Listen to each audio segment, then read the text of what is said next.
Welcome, welcome. Kevin's dancing, which is good.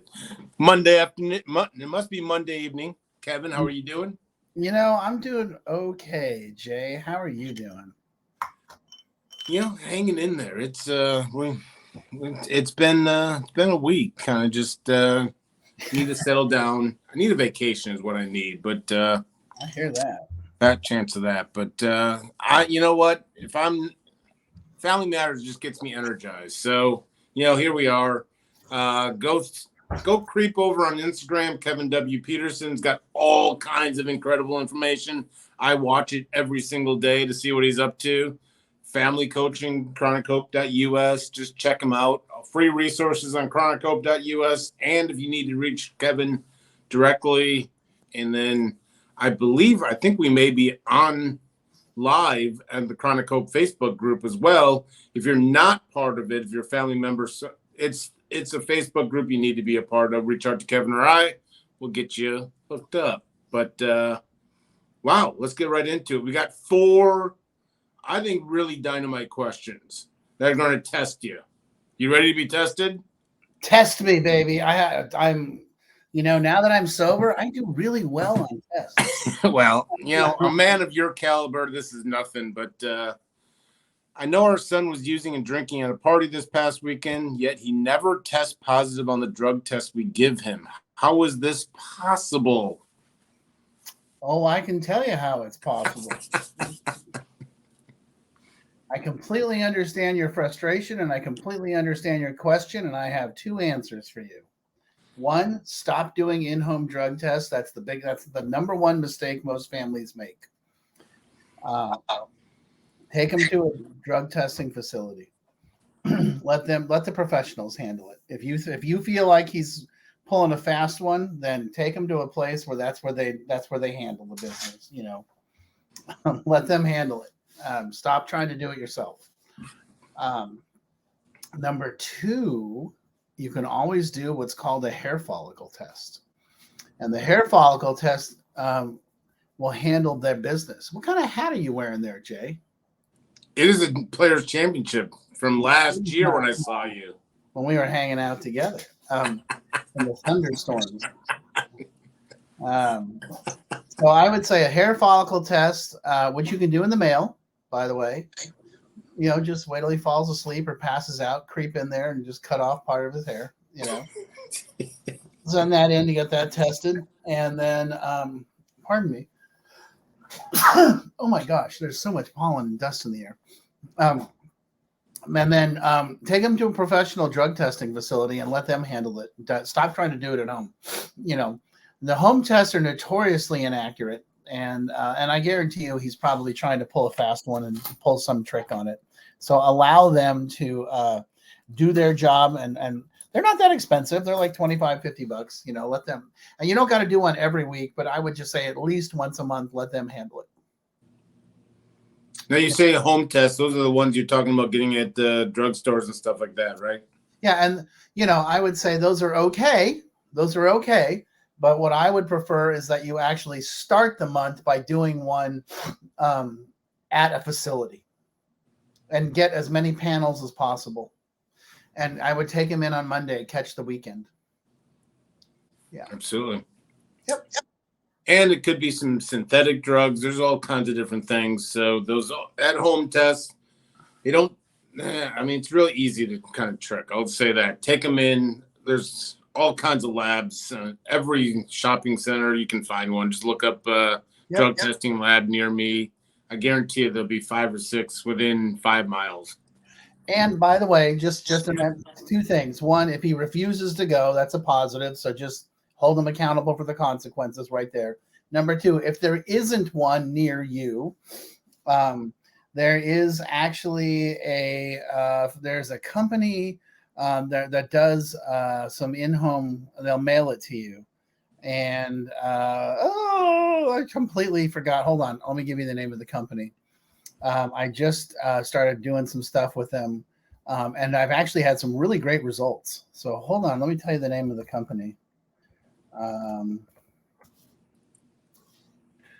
Clearmindnow.com. Really? Yeah. Never heard of it. You know what? I will send you an introduction email as we speak. And my friend Chad Smith works there, and he's a great guy. Amazing. Wow. Yeah. Okay, what's the next one? All great resources. A family friend told us that addicts lose the power to choose to do drugs. Our son continues to use drugs, and I find it tough to believe that he is not choosing to do drugs. Is our friend correct? Run that by me again. Family friend told us that addicts lose the power to choose to do drugs. Our son continues to use drugs, and I find it tough to believe that he is not choosing to use drugs. Is our friend correct? So basically, it goes back to the saying we have lost the power of choice, I believe, is where they're going. I was losing the argument. I think that friend is saying I believe would say lost the power of choice. I think that's what he's referring to. Yeah, I was getting lost in the semantics of the argument. Yeah. So here's what I would tell you is that depending on where your son is at, where they are in their situation. I by the way, I totally understand where you're at, and I understand the frustration, and I want to be clear in the answer that I'm going to give you. I'm not giving your son a pass. Okay, I'm not saying that there's no accountability. I want you to understand that when it comes to addiction, that when somebody starts using, that the addiction takes over. We have a saying that says the man takes a drink, the drink takes a drink, and then the drink takes the man. So I'm willing to bet that what you're seeing is, well, he wakes up sober. So it's not like he wakes up and starts smoking crack, or doing cocaine or smoking pot or drinking, So at some point he makes a conscious choice to start doing stuff. Totally understand what you're saying. What we call that sort of the mental obsession. And the mental obsession is in his mind. He's telling himself, this time it's going to be different. This time I'm not going to get into trouble. This time I'm going to be able to control it. This time I'm not going to hang out with Jay because Jay's the problem. I'm not the problem. Jay's the problem. Or Kevin's the problem. I'm not going to hang out with Kevin. Or I'm not going to drink whiskey. Whiskey's the problem. Or I'm not going to do cocaine. Cocaine's the problem. These are the things that go through the mind of an addict. And at no point does it occur to him that he shouldn't take the first drink or take the first drug. And I know that sounds insane to you because you're not an addict. I completely understand where you're coming from, and it drives you batty. I totally get it. Here, and this is where families go cuckoo because they're like, but doesn't he understand that he just shouldn't take the first drink or drug? No, he doesn't. That's what separates you and him. And then after he has that first one and he gets that euphoric release, doesn't he understand that that's never going to happen again? No, he doesn't. That's also what separates you and him. Okay. So I want you to understand that he doesn't think like you, he doesn't act like you, and he doesn't feel like you. So having that rational conversation with him and saying, this isn't going to work. You got to quit doing this. We've explained to him 100 times. You can explain it to him every single time and he still isn't going to get it. Okay. So I know that's the long-winded answer. Here's the deal. Addicts are addicts because when they drink or do drugs, their body reacts differently than yours does. So has he lost the power of choice? Yes. And it actually happens long before he takes the first drink or takes the first drug. And I know that sounds like gobbledygook to you. And it doesn't have to make sense to you. It has to make sense to him. And that's how recovery starts. When he understands that the reason he needs to go to meetings and the reason he needs to work the steps and the reason that he needs to go to therapy and get help is that that's what builds up his defense against the first drink. that's when he'll start to understand that's how he gets help. I hope that helps you. Here's the things I would tell you. Try watching Pleasure Unwoven. Try reading the book Alcoholics Anonymous, what we call the big book. It's a blue book. You can get in the library. You can buy it on Amazon. Try reading it. A lot of times when I have families read that book, they're like, oh my God, this makes perfect sense. This book is him. This makes perfect sense. And but then they're like, now I need to make him understand. No, stop. Stop. Just because you understand doesn't mean he'll understand.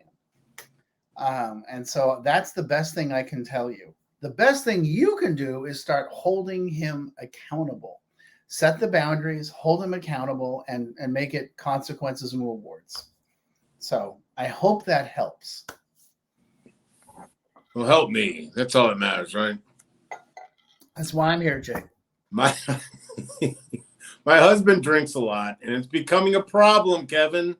Oh. My 2 kids, I'm remarried, so not their dad, it's stepdad, have told me that they cannot be around me as long as I stay with my current husband. Help. Here's a wife that's wanting kids and grandkids around, but it sounds like the kids are throwing in a healthy boundary.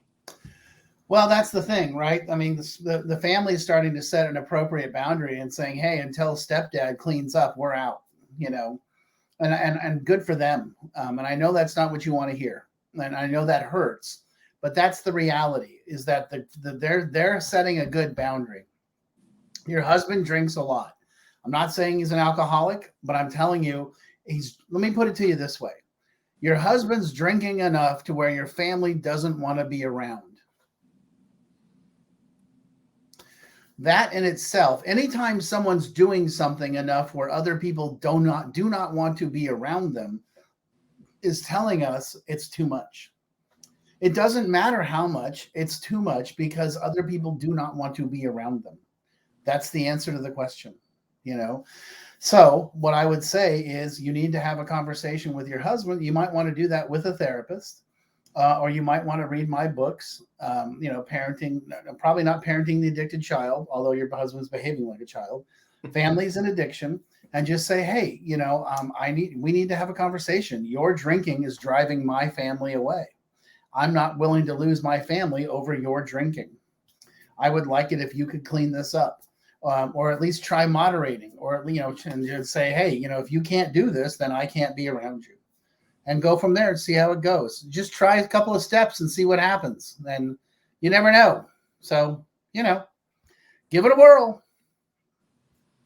Well, yeah, it's not necessarily picking or choosing, but it's I would strongly suggest putting a counselor, a clinician in with this talk. But like Kevin was saying, like it's shocking to me. Like you have your kids who I believe are right sound, they're saying we can't be around you. We're not bringing your grandkids around. There seems to be, I can't say it, I can't label it, but there seems to be a big problem that the kids are saying that, because that's a pretty big statement. I'm just saying. So it's what my family said to me. They were like, hey man, we don't want to be around you. And I got to tell you something. It's also what my friends and their wives started saying, is like, we love you, but we don't want to be around you. And we can't, your behavior is too inconsistent and we can't have you around. They had, when I got sober, I was 27. A lot of my friends were married and they had small children, and they were like, we can't have you around the wife and the kids. Your behavior is too inconsistent. And I was like, and finally I was like, I get it, so that's how people always want to know, well, how do I let somebody know I don't like what they're doing or I'm not okay with it? Speak up, say what you got to say. We on Saturday morning, our men's group, we had an older gentleman come in for the very first AA meeting. He started sharing, saying that he doesn't understand the 8th and 9th step, of course, going all the way through all 12 steps, but then talks about how he's not resentful. I mean, he's a businessman. He goes home, no one has an issue with him, and then follows that up with his wife is upset because their annual trip down to Mexico, the other couples got together and said, "You guys are no longer invited," and he thinks it's just because they hate him or something like that. But it's interesting how in the midst you get kind of a diluted view on life. I'll just say that. Yeah. Well, that's always what people say is that's the whole, when they first show up, it's like, I knew this was religious. People talk about God. It's a cult. And I don't know if I was telling you this or you told me this or somebody told me this. It was like this lady was saying, yeah, my daughter called me up and she was like, I'm not going to AA. It's a religious cult. And she was like, are they sober? And she's like, yeah. And she's like, do they have jobs? And she's like, yeah, join the cult. I was like, I love you. I'm using that all day. That's my new favorite joke, It's someone I got sober with has that story. It was I still love it. I mean, I got it from you. That's where I got it. God, I could hear that. I need to put that on loop every day. But all right, last final question. I love this question. This is a Family Matters Gold Star question. I just love it. I've been told numerous times that I enable my son's addiction, Kevin. Is it because I refuse to kick my son out of my home and out on his? I said, but I don't encourage his using and behaviors, just won't evict. So she's wanting to know, what does this whole enabling my son's addiction even mean? Sure, that's a great question. Here's the thing. The thing you got to remember is if you're paying his bills and solving his problems and taking care of it. Let me put it to you this way. Let me make it really simple and straightforward. At my Saturday morning meeting, there was a Saturday or Sunday morning, I don't know, one of those meetings I was going to, one of them A&A meetings. Somebody was, I can't remember. Somebody was talking about, I finally have a relationship with my son, and I was sending him money for tires on his car, and I looked at the guy next to me, and I was like, no, you were sending him money for drugs. I mean, I think it's cool that you're talking to your son, but come on, man. I mean, are you really that stupid? Don't send him money. Have him call you from the tire shop and give the credit card to the goddamn tire guy. Here's the thing. I understand where you're like, I can't kick my son out on the street. I'm not saying you should kick your son out on the street. What I'm telling you to tell your son, first of all, you need to read my book, and you can get it for free. What you need to tell your son is there are some new rules in the house. Here's 3 new rules. 1, no drugs, no alcohol. And we're going to start verifying that. That's the first rule. And if you can't abide by that, that's okay. I still love you. You just need to live somewhere else. It's just that simple. I can't keep participating in your suicide. I can't live with myself. 2, you need to, hey, we got a comment from Change by Reform. Oh my God, that's what I feel validated. 2, you need to get a job, or go to school. You got to get a job or go to school. That's all there is to it. You got to get a job or go to school, or a combination of the 2. You got to start paying the bills. And you got to start contributing to stuff around the house. That's just called taking responsibility for yourself. You got to be an adult, And 3, you got to start, you got to start treating me with respect and dignity. So, and if you, the thing is, what does that mean? It means, so how do you start instrumenting this stuff to your son? What I would do, how do you stop enabling him? What I would do is stop paying his bills. Stop giving him money. Stop paying for his phone. Stop paying for his car. Stop paying his insurance. You don't have to throw him out of the house, but stop paying his bills, because when you're paying his bills, you're enabling him to use his money for other stuff. You're allowing him his money to go buy other stuff and do other stuff with it. Oh, hey, look, that's my friend Gina from Alabama. That's the person, my pal I was telling you about. She's the coolest. And so that's the answer to that question. What's enabling? Enabling is doing something for someone that they're capable of doing for themselves. People always come to me and say, my kid's 30 years old and he can't do anything for himself. And I'm like, oh, okay. So why should he? You do everything for him. You clean his room, you do his dishes, you do his laundry, you pay his bills. And I know that makes you mad, but why should he do it for himself when you'll do it for him? I mean, that's a sweet deal. I wish somebody would do that for me, And they're like, oh, I'm like, stop doing it. You don't have to get mad. You don't got to throw him out of the house and pack up all his stuff in a garbage bag and throw it outside the house. You just got to say, hey, I love you, but I'm not doing this anymore. Starting today, no more free rides. You want those benefits? Okay, here's the rules. You gotta quit doing drugs and doing alcohol, and I'm gonna verify that. You gotta work, and you gotta treat me with respect and dignity, and you gotta be kind. Look at Gina. Those are the rules and regulations. It's the old, if nothing changes, nothing changes. And change begins at the top, Change doesn't start at the bottom. Change begins at the top. Change begins when mom and dad demand change. It's and again, this question we get all the time. I mean, just all 4 questions we kid because we care. This is why we do Family Matters each and every week, every Monday, evening. Enabling, codependency, all these things that we're talking about. Please feel free.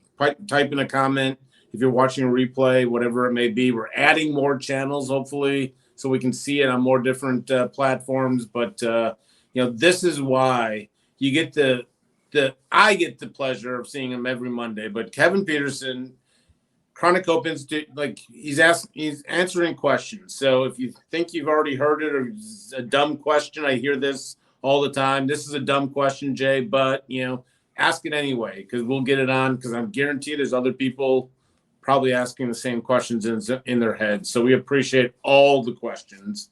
And very rarely will you get this much time, direct line to Mr. Kevin Peterson. So this is why we do it. This is what energizes my soul. I can just tell you that. So enabling codependency, we get the calls all the time. So if there's anything we can do, Kevin or I can do, jump on chronichope.us. There's all kinds of free resources. There's access to Kevin. Reach out to me if you'd like. I'm probably just going to introduce you to Kevin either way, but reach out to either one of us. This is why we do Family Matters every single Monday. And wow, it's we got some comments. We got, we're picking up. How are pets used in this recovery process? Well, I got one who's pawing my leg right now, wanting some treats. He's like, "Hey, God, that Gina, that's a great question. How are pets used? I use pets in therapy all the time. Dogs are amazing, and dogs and cats and everybody are amazing because they have an incredible ability to make people feel calm and feel loved and cared for. I love when people use the term unconditional love, because I want to be clear. People are not capable of giving unconditional love. It's literally impossible. People always have conditions no matter what. That's just the nature of the business. Animals don't. Well, they want treats, but animals are very just, programmed to be like, I'm here, I love you, I don't care. And so that's the beauty of it. So when someone that is in the recovery process, they come in super damaged and super beaten up and super overwhelmed with shame and all sorts of stuff. Animals can touch them on a level that initially people can't, because animals will just curl up on them and hold them and care for them and love them and give them that unconditional love. Oh, look, it's Alex Castro, my friend from Denver, that's asking questions. That is so cool. Hey, by the way, if we ever wanted to do a segment on trauma, Alex is the premier trauma therapist in Colorado. And he's one of the premier addiction therapists in Colorado. Yes, we want to do it. Absolutely. Let's, we'll have him on. We'll have him on. And we'll have Gina on too, because she's an advocate as well. She's a therapist out of Alabama, but she's also an advocate for mental health, like on the political level. We're going to take this places, pal. This is going to blossom. I do want to point out though, Kevin, like we've added like I think 2 of your channels today only, and you know what? I'm a competitive person. I don't like losing or something, but I do have to say all the comments that came in today's show all came from your 2 channels, and so that just tells me I'm where I need to be. I'm the host, and you're the star. But good job, Kevin. You've earned today's paycheck. All the response today has come from your side of the. So you know what? I'm just here to pass the buck and answer the questions. But these are great questions. Great questions. Are you done? Did we touch on the pets? Yeah, we did, and we'll probably talk about it more. Alex Castro is the one that starts with the parents 100%. That was Alex's comment. So, oh yeah, it's a spiritual paycheck. Let me tell you. Come here, you. Here he is. This is Bert. Well, if Bert ever figures out how to run this platform, it's going to be the Bert and Kevin show. I'm well aware of that. So I'm just biding time until Bert realizes how he can run the computer. But God, you know what? That face. Like, I had a stressful day, and now I just want to go back to my childhood. So, well, Bert, let me tell you. Yeah, you think it's going to be the Bert and Kevin show? It's going to be the Bert show. You and I are going to be in the sidelines. It's going to be the Bert show. Everyone's just going to be watching. That's all there is to it. Oh man. Well, keep the questions coming, mainly from Kevin's side of the vibes. But we're going to be adding new channels if it's possible. We're going to add it. So please keep responding. Keep the questions coming. We love the comments. We love the thumbs up. And if there's anything you'd like to see or a topic, we're here. So until next week, Kevin. All right, brother. Good to see you. All right, I'll talk to you. Bye-bye.